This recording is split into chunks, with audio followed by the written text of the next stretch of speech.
ববি হাকিম বলছিলেন না যে বীরভূমের বাঘ বাঘই থাকবেন, আমি নিজেও অজস্রবার বীরভূম গেছি। বীরভূমে বিস্তীর্ণ জঙ্গল আছে, সেই জঙ্গলে বাঘ অর্থাৎ যাদেরকে আমরা পশু বা জানোয়ার হিসাবে একটা প্রাণী হিসাবে ধরি সেরকম কোনো কিছু পাওয়া গেছে বলে আমার জানা নেই।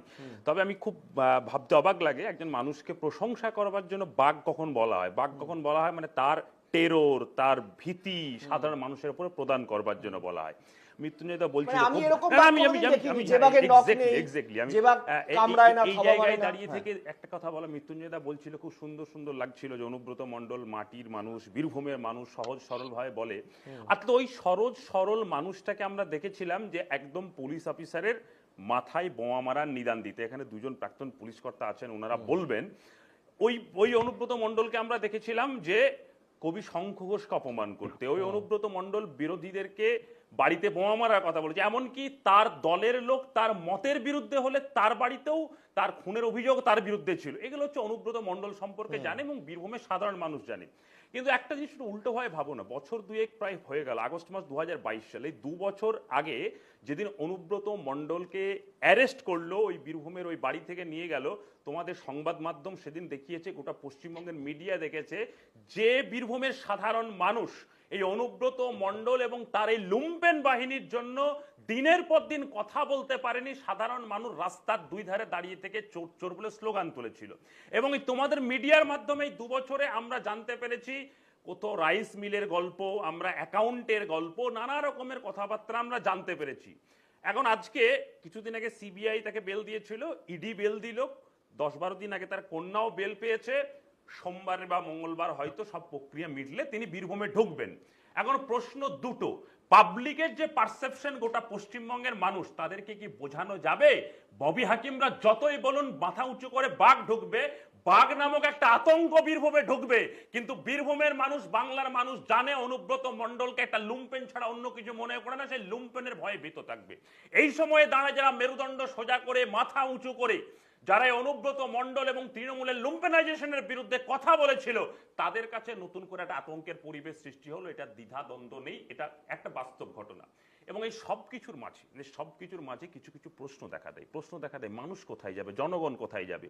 যখন একটা রাজনৈতিক পাওয়ার, রাজনৈতিক শক্তি, তার পুলিশ প্রশাসন, তার বসংবদ সমস্ত সিস্টেম, যখন একটা করাপশন, একটা দুর্নীতি সবটাকে মিলিয়ে যখন সেটাকে প্রমোট করে, ঠিক সেই সময় দাঁড়িয়ে মানুষের ভরসা কোথায় থাকে? মানুষের ভরসা থাকে তো সেন্ট্রাল এজেন্সিগুলো, বিভিন্ন নিরপেক্ষ তদন্তকারী সংস্থাগুলো, কোর্ট, আইন আদালত, জুডিশিয়ারি ব্যবস্থাগুলো থাকে। কিন্তু দেখা যাচ্ছে বিভিন্ন সময়, বিভিন্ন ক্ষেত্রে, বিভিন্ন মামলার ক্ষেত্রে জনগণ বারবার হতাশ হচ্ছে। জনগণের যে হতাশার মেঘ আরো কালো পুঞ্জীভূত হচ্ছে। কেজরিওয়ালের কথা আসতে গেলে অনেক লম্বা কথা বলতে হয়। কেজরিওয়ালের কেস আর অনুব্রত মণ্ডলের কেসকে যদি একসঙ্গে গুলিয়ে দেওয়া যায়, তাহলে হয়তো এই ববি হাকিমদের অনুব্রত মণ্ডলকে একটা জঙ্গলের বাঘ বানাতে কাজে লাগতে পারে। কিন্তু তার মানে এই নয় যে গোটা দেশ জুড়ে যে সিবিআই ইডি দিয়ে নরেন্দ্র মোদীর সরকার যে ডিক্টেটরশিপ চালাচ্ছে, তাকে একসঙ্গে এক আসনে বসানো যায় না। ওই সিবিআই ইডি নিয়ে আমাদের পশ্চিমবঙ্গের মানুষ বিশেষত গত 4-5 বছর ধরে মানে প্রতি মুহূর্তে নানা নাটকের রোমাঞ্চকর বিভিন্ন প্লটগুলো আমরা দেখতে অভ্যস্ত। এখন 2013 সালে সুপ্রিম কোর্ট সিবিআইকে নিয়ে যে তোতা পাখির কথা বলেছিল, বা বিভিন্ন সময় সিবিআই ইডি নিয়ে মানুষের যে বিশ্বাসযোগ্যতার প্রশ্নগুলো ওঠে, এই প্রশ্নগুলোকে ক্লারিফাই করবার দায়িত্ব কিন্তু সিবিআই এবং ইডির। এবং এখনো পর্যন্ত সিবিআই ইডির ক্ষেত্রে সেই জায়গাগুলোর থেকে অবস্থান করতে পারেনি। আজকে বিভিন্ন সময় আমরা কোর্টে গিয়ে সিবিআই ইডির যে ধরনের বিভিন্ন বিচারের রেসপেক্টে যে ধরনের ডকুমেন্ট দেওয়া, বিভিন্ন কথা প্রসঙ্গে বলা, অনেক সময় মানে এক কথাই পাতি বাংলায় বলে না যে বালখিল্যতার পরিচয় আমরা দেখেছি। এটা নিয়ে কোনো বক্তব্য নেই, কিন্তু বক্তব্য হচ্ছে এই জায়গাটায়, ধরো একটা জিনিস আমরা যখন দেখলাম যে পশ্চিমবঙ্গের তৃণমূল কংগ্রেসের একজন বিধায়ক জীবন কৃষ্ণ সাহাকে নিয়োগ দুর্নীতির জন্য অ্যারেস্ট করছে। যেদিন অ্যারেস্ট করছে তার এভিডেন্সগুলোকে লোকানোর জন্য সে মোবাইলটাকে ছুঁড়ে ফেলে দিচ্ছে জলের মধ্যে। মানে সাধারণ মানুষের কাছে এই জায়গাটা কেন তাই মোবাইলটাতে ফেলতে হলো? আমি ধরে নিলাম জীবন কৃষ্ণ সাহা হয়তো অদূর ভবিষ্যতে, এখন অভিযুক্ত, অদূর ভবিষ্যতে সিবিআই ইডি এইসব করতে করতে একদিন একদম কি বলে একদম ওই সৎ মানুষ হিসেবে পশ্চিমবঙ্গের মানুষের সামনে সে দাঁড়িয়ে পড়বেন। কিন্তু সেদিন জীবন কৃষ্ণ সাহা কিন্তু ওই মোবাইলটা ছুঁড়ে ফেলছিল। মানিক ভট্টাচার্যের বিরুদ্ধে এত অভিযুক্ত, এক সদ্য জামিন পেয়েছেন, দেখা যাবে 1 বছর 2 বছর পরে মানিক ভট্টাচার্য একজন সুন্দর সরল মানুষ, একজন সৎ মানুষ হিসাবে বাংলার মানুষের সামনে আবার রাজনীতি করবেন। হয়তো অনুব্রত মণ্ডল আবার ওই গুড় বাতাসা সবকিছু আবার বিলি বন্টন করবেন। আবার হয়তো যে বাংলার মানুষের সামনে বারবার দেখানো হয়েছিল যে ওই কালীঘাটের কাকুর কণ্ঠস্বরটা বেরিয়ে আসলে এই পরীক্ষা হওয়ার পরেই আরো একটা লিপস এন্ড বাউন্সের একটা বড় লিঙ্ক আসবে, কিন্তু বাংলার মানুষের সামনে এখনো পর্যন্ত লিঙ্কটা আমি শেষ করব সই করতাম।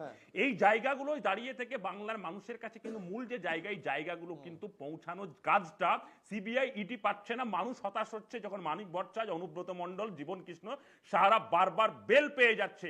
এই জায়গায় দাঁড়িয়ে থেকে সাধারণ মানুষ প্রতিদিন দৈনন্দিন জীবনের যে প্রত্যক্ষ অভিজ্ঞতা, সেই প্রত্যক্ষ অভিজ্ঞতা থেকে যেভাবে শোষিত, জর্জরিত, লুণ্ঠিত, দুর্নীতির যে পারফরম্যান্স সিস্টেম, সেই সিস্টেমের দ্বারা আক্রান্ত, সেই আক্রান্ত জায়গা থেকে ন্যায্য বিচার এখনো পর্যন্ত সাধারণ মানুষের কাছে নিরপেক্ষ তদন্ত সংস্থা আর বেঁচে রয়েছে জুডিশিয়ারি। যা বলতে চাইছে খুব পরিষ্কার, শোষিত বঞ্চিত মানুষের কথা যারা বলে বামপন্থীরা বাংলায় ফিরে আসবে। আমি খুব